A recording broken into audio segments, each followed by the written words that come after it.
Bismillah, here are the symptoms of the sihr, black magic that's been done on the body. I know many of you have responded in my previous video to know and to understand the symptoms that's been done on the body. What are the symptoms and what do people usually feel when black magic or sihr has been done on the body? Firstly, I'll cover the upper part of the body, which is the head. Some of the symptoms I've already mentioned on my previous video are all of a sudden sharp pains on the head. But please keep in mind that it is always good to check medically with your doctors to see if there's any underlying health issues.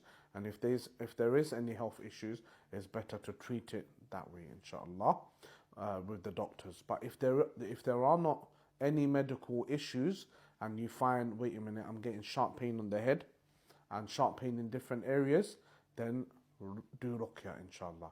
But always check with the doctors. So that's a disclaimer, inshallah. So some of the pains on the head are as follows. So a lot of people, when they complain about black magic that's been done on the head, specifically restricting the thought process or restricting the ability to think. And they were not like this, but they developed these symptoms later on over time. And some of them are like when someone feels a band going around the head, a band going around the head. Other people, they complain about sharp pain on the temples or sharp pain on the forehead, sharp pain or knots, knotted feelings around the face. So recently I dealt with a case where I was reciting the verses against black magic and the person was feeling sharp pain on the forehead as if something been stuck on the head. And if you've ever seen like voodoo dolls before, or if you've seen like a sihr that's been done before, which I've seen, many clients have bought it and I've seen it online, you see that the doll usually has a pin on the head, and that is usually a sihr that's been done to stop the person or to prevent the person to think clearly and to be able to make clear decisions. And so these are some signs where they feel pins or knots around the head. Recently, I also dealt with a case where the person was restricted from speaking and they're unable to express themselves. They're finding it difficult. And this is sometimes a sihr can be done to prevent and stop the person from expressing their emotion or to stop the person from becoming argumentative. So, I've had cases where, where people do sihr on someone to stop the person from testifying in court.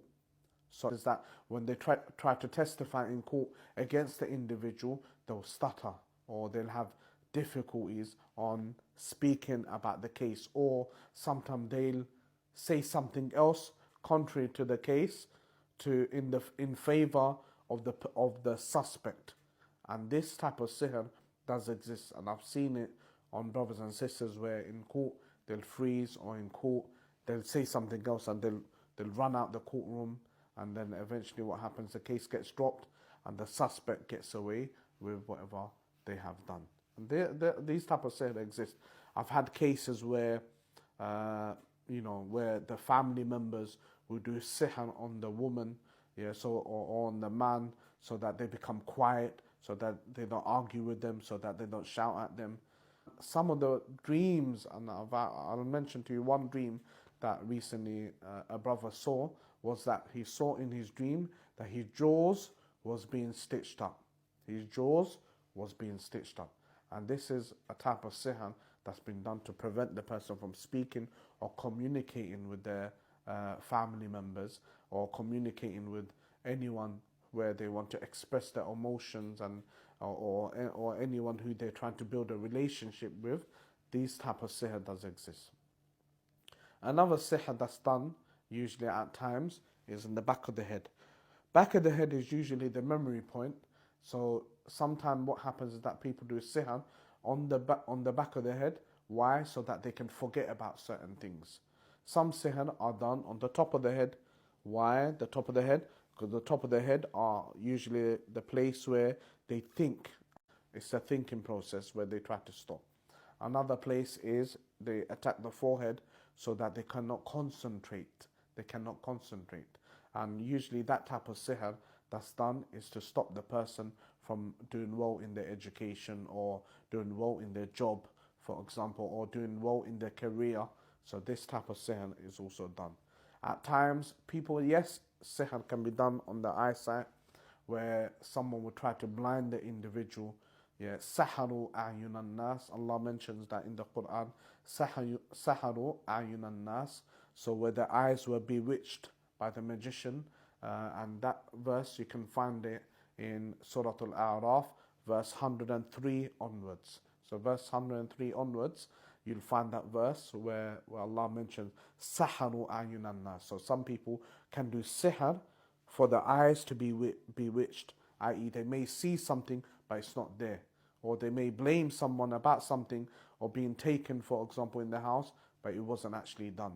This is to cause conflicts at home, and this is the sihr that usually takes place from the head and above. Other sihr that can take place is within the chest. I'm only mentioning to you the main types of sihr that usually affects an individual. The sihr that's been done on the chest, and that's to target what? Feelings and emotions.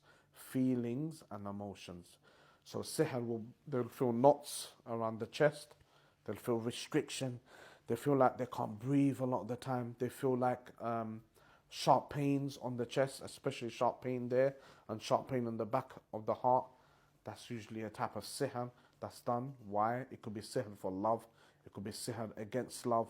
It could be sihr to cause disunity at home between the family members. It could be sihr to prevent the person from feeling brave and courageous in terms of them moving forward. Anxiety attacks. That some symptoms are shared symptoms between Ain al-Hasad and Jinn possession and trauma. But generally, the sihr that attacks the chest, you need to break it, inshallah. And I'll mention it to you how to break that, inshallah, in my next video. But I'm going through the types of sihr that's done. The next type of sihr that's usually done is in the stomach. Stomach sihr is usually ma'kul. And that sihr can attack different things, okay? It can attack marriage, for example, for someone to get married to someone. It can attack for someone to separate from someone. It can attack from someone from stopping the individual from succeeding or moving forward in life. It can attack them in terms of certain decisions in life. So sihr in the stomach is a general place. And what do they feel? They feel knots again, or they feel like a band being tied on the stomach. And each time they recite the Quran or Ruqyah verses, or sometime in Salah, they'll feel the stomach tightening. And this is a type of sihr. One of the type of symptom of the sihr is tightening of the stomach or knots in the stomach. Other signs are sharp pain. So sharp pain there, or knotted pain there, or knotted pain there on the throat. So sometimes when you get knotted pain or sharp pain on the stomach, the person feels knotted pain around the throat area. And they'd always, each time they're reciting the Ruqyah verses or in Salah, they feel like the throat is restricting, the stomach is restricting and closing. So this is a type of sihr in the stomach. Another sihr that's done near the stomach, pelvic area, is against relationship. So these people, the brothers and sisters, when they're affected with sihr around the private area, they'll mention about sharp pain between the thighs or above the private area, sometimes on the private area itself. And that could be a sign of sihr that's been done. And pain around the belly button area, especially during the time of intimacy. Before intimacy, they're unable to get intimate. Sihr is done in the private areas to stop the person from having children, or to stop the woman from being intimate with her husband, or the man being intimate with the wife, and to literally stop them from having children or relationship and being happy in their marriage. So this sihr does exist. There can be other symptoms like joint pains or other symptoms around the body. The list is huge, but go to Iraqi, get yourself diagnosed properly to see if it is jinn possession, sihr, or Ain al-Hasad. So these are some of the sihr that can affect the body. And don't forget, inshallah, to stay tuned for the next video. I'll cover how to break the symptoms, inshallah.